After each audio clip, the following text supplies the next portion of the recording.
Panama చరిత్రలోకి వెళ్తే ఒక concept తెలుసుకోవాలి, గ్రాండ్ కొలంబియా అని. ఇప్పుడున్న కొలంబియా దేశం, వెనిజులా దేశం, పనామా, ఈక్వెడార్, ఈ దేశాలన్నీ కలిపి గ్రాండ్ కొలంబియా అంటాం అనమాట. ఈ దేశాలకి అసలు ట్రాన్సిట్ ఉండేది కాదు, సపోర్ట్ ఉండేది కాదు. ఇన్ఫాక్ట్ అప్పట్లో లాటిన్ అమెరికా అనేది ఎక్కువగా స్పానిష్ పరిపాలిత ప్రాంతాలు ఉండేవి అనమాట. దానికి సంబంధించి సైమన్ బొలీవియర్ గురించి కూడా మనం తెలుసుకోవాలి. ఈ సైమన్ బొలీవియర్ స్ఫూర్తితోనే అక్కడ చాలా దేశాలకి స్పెయిన్ నుంచి స్వతంత్రం కూడా వచ్చిందనమాట. ఆ తర్వాత స్లోగా లాటిన్ అమెరికాలో అనేక దేశాలు ప్రత్యేక దేశాలుగా విడిపోయాయి. చివరికి ఫైనల్ గా కలిసింది రెండు దేశాలు అనమాట. ఆ రెండు దేశాలే కొలంబియా మరియు పనామా. దీన్నే న్యూ గ్రెనడా అంటాం. 1903 వరకు కూడా న్యూ గ్రెనడాగా కలిసిన కొలంబియా, పనామా. ఆ తర్వాత అమెరికా ఒక ప్లాన్ ఇచ్చిందనమాట, పనామా కెనాల్ కడదామని చెప్పి. అది కొలంబియాకి నచ్చలేదు. అమెరికా పెత్తనం చేయడానికి పని చేస్తుందని చెప్పి కొలంబియా కోపం వచ్చింది. కానీ పనామాకి కావాలి, ఎందుకంటే పనామాకి రిసోర్సెస్ లేవు. దాంతో కొలంబియా, పనామా విడిపోయారనమాట. ఈ టైంలో పనామాకి సపరేట్ దేశం పనామా ఏర్పడింది.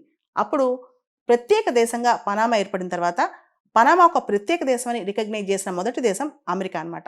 ఇది చరిత్ర.